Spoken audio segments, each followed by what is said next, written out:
Hello and welcome to your astrological vibrations for Monday, August 14th, 2017 by Gaia Blooming.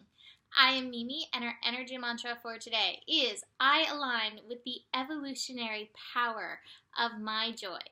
And today we have our third and final Evolution Revolution Day of Sun in Leo. So Evolution Revolution Days are the days where Uranus is kind of presiding over the energy. Uranus bringing those energies of liberation ultimately, but there can be some shake up and shake out going on. And not to mention, we are in eclipse corridor. We are between the lunar and the solar eclipse. And so things are already in flux, getting moved around. I want to remind you of one of my favorite things I said a few years ago, and I really stand by this. I said basically, I am no longer going to try to play chess with the universe, where I think that I'm so smart that I can outsmart the universe, but rather I am going to let myself be the queen, or you can be the king, or whoever it is you want to be, on the chessboard, and let the universe move me where I can best serve.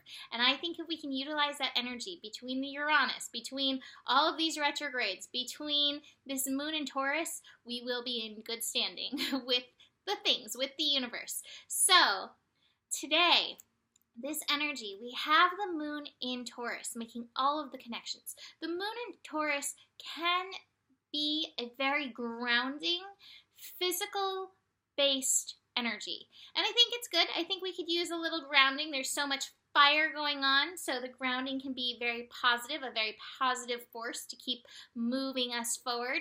But what I always like to look at, most importantly to me, with Taurus energy, is the energy of knowing our worth.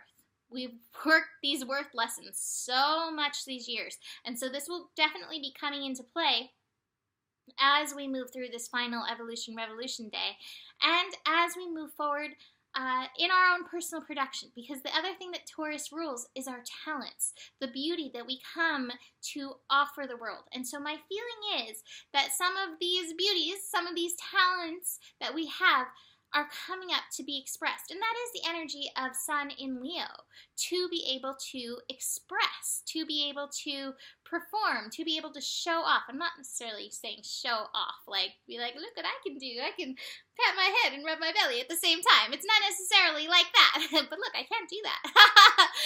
But it's not necessarily like that. It is more about like, yes, this is what I came to offer. I'm a beautiful flower, and this is what I came to offer. That's the kind of showing off, the showing up kind of showing off that I am saying that we can do. So this moon moving through, I was like, what's the most potent energy today? And I feel like it is a square between the sun and the moon. So the sun in Leo squares moon in Taurus, 22 degrees, this revolution evolution degree. So with revolution evolution energy, there are times that it can feel triggering. And if we get triggered, this might be where it is. The moon is also going to be squaring Mars, which is also in Leo.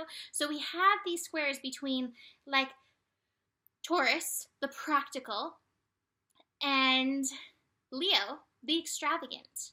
And this may be kind of where you get hung up, and it may be around your own thoughts about things. I have the comparison card. Like there is a grounded energy within all of us that's like practical. This is what I came to do. This is the work that I'm going to do. I'm going to show up in this manner. And then yet there is the inner child, the light within. Oh, I so have this. That light that you're here to share, it wants to show off and it wants to be noticed. And that may be where you get caught up in that resistance between, the practical and the extravagant. Don't get stuck there. You can blend these energies. You can work with them together. Again, I'm going to take it back to flowers. Flowers do powerful work for us. Plants do beautiful work for us on this planet, helping change our carbon monoxide to breathable air. Wow, how beautiful is that? Let's plant more plants. Like, that's amazing. And yet, as they're doing this, I said carbon monoxide, didn't I? I think carbon dioxide, not carbon monoxide. Sorry for my science words. Mercury is retrograde anyways. But these plants, while they're doing that, they're beautiful and they don't hold back their beauty. I'm thinking of one of my favorite Rumi poems, Let the Beauty You Love Be What You Do. There's hundreds of ways to kneel and kiss the ground. Don't get caught up in worrying what anybody is going to think of you as you show up in your alignment, in your attunement, in your own personal beauty. Don't get caught up in that. And if you doing that involves putting on makeup, then put on the makeup. If it doesn't, if it involves just, wearing your beat up jeans and your plaid shirt, do it that way. Don't get caught up in that so much. Get caught up in your passion. Get caught up in your alignment. Get caught up in the beauty that you're here to offer. If you feel that resistance, find a way to love yourself through it. If you feel that resistance, find a way to joy yourself through it. Besides those squares that are coming up, we are building into a bit of a T-square too with Venus, Pluto, and Jupiter. Jupiter holding down that fort, self-love energy in Libra. Venus in Cancer saying find pleasure in nurturing yourself. And then that Pluto energy, which is shaking everything up. The Pluto energy, which is changing us from the old way of doing things into a way that will serve us better. Now what I love, and this kind of feeds into it, is I mentioned this yesterday, we have goddess energies, goddess asteroid energies holding space in all of the earth signs. We have Vesta holding space in Virgo, kind of hanging out. She's moved a little bit away from Mercury, but still holding that space with Mercury.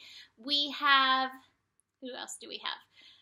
Where's my chart? Let me just look at it. We have Lilith in Capricorn. Lilith in Capricorn just being a beautiful aid to Pluto in Capricorn, bringing that shift, bringing us that energy where we are one unto ourselves. And my camera is kind of covering it. I can't believe this all just went out of my head. I'm like, I have this. And Pallas holding that space with the moon in Taurus. Pallas holding that space, saying we do not have to do these things the way we've always done them. In order to produce other results, we have to shift from the way that we've been doing these things. We have this sacred, wild, feminine, yin energy that is holding this grounding space for us, helping us make these changes, helping us make these shifts so we can get into this and get out of this. Get to this place where we're sharing the beauty that we are, getting out of the comparison. Yes, this person over here is a palm tree. This person's an oak. I'm a maple tree. Like, whatever. Or, you're a tulip and this person's a rose. Like, we're all beautiful in our own way, but we came to express that beauty. So the sacred wild feminine is helping us through that. You must nurture yourself. You must care for yourself in and through this. I have this card, the body, mind, spirit, soul card. It's the participation card, but this is how I always see it, is the unification of body, mind, spirit, soul. You have to show up and take care of all of those things. That, I feel, is part of the practical energy that comes with Taurus. And the rest of the connections kind of speak of that. They tune into that. The moon in Taurus connecting to Neptune. There we are, connecting to spirit, listening to our intuition, listening to how we are guided. Let's see. Moon in Taurus representing the physical, connecting to Mars, representing the physical, owning the energy of spirit and soul meets the physical. That's where passion comes into play. So the moon moving with Mars, the moon connecting to Venus, Venus bringing through the beauty of the soul, nurturing, bringing through the energy of the body. We have all these interplay energies, but they're all coming to this. Get aligned, body, mind, spirit, soul, to move us forward. Moon in Taurus connecting to Pluto, bringing a little bit of that shake-up energy, bringing a little bit of that transformation energy. Again, we need to have a firm foundation in order to move through any of these transformations. Body, mind, spirit, soul. That is your foundation. That is your perfect foundation that's going to help you. So we have the sacred wild feminine energies that are helping us get in and through this. Now I do want to mention GPS. I put out GPS today with Maya and Zaire. Go check that out. Twin flames. So wonderful to bask in their energy. I love the two of them. But this card came up for Taurus energy, I believe. Tuning in. what your personal mix, how you need to show up is going to be different than anybody else. What you want to do is align with your evolutionary power of joy. What is bringing you joy? Is it self-care at this moment? Is it producing the beauty that you are? Is it producing and bringing forth your talents? Line that up, but tune in for you. The other message that came through, which I think is also very powerful in and through this, is taking care of your environment. You know, if all else fails, chop wood, carry water. I finally got it now. Maya showed me the card afterwards that I always think about. But like, sweep, dust. Your environment that you surround yourself with really is a reflection of what's going on with you.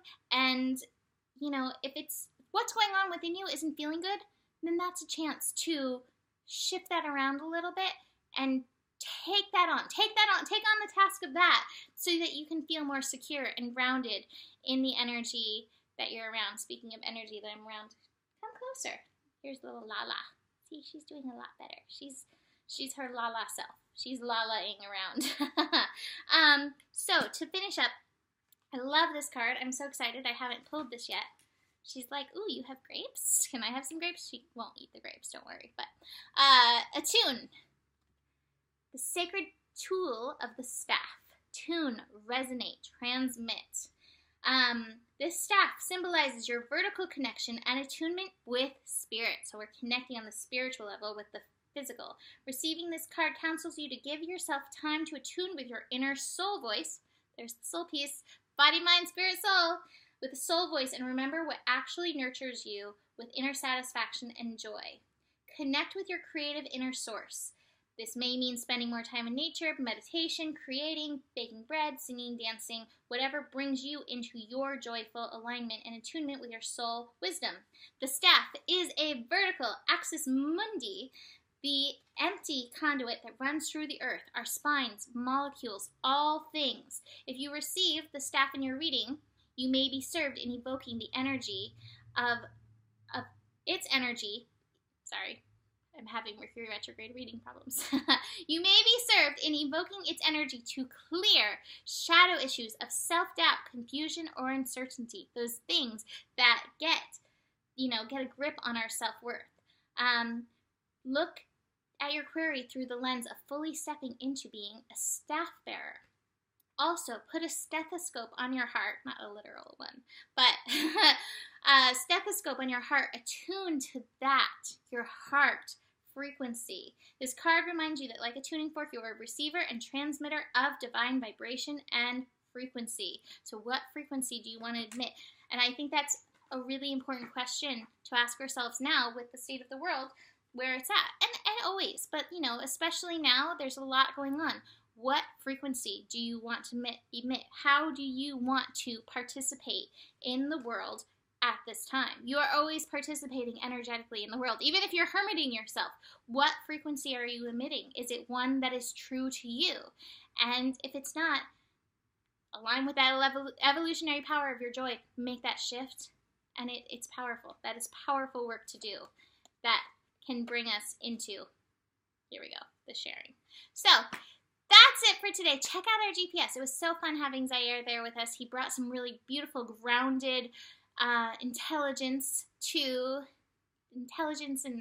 wisdom to our GPS for this week. Book a reading if you want to dive deeper into your personal chart, and I will see you tomorrow. Namaste.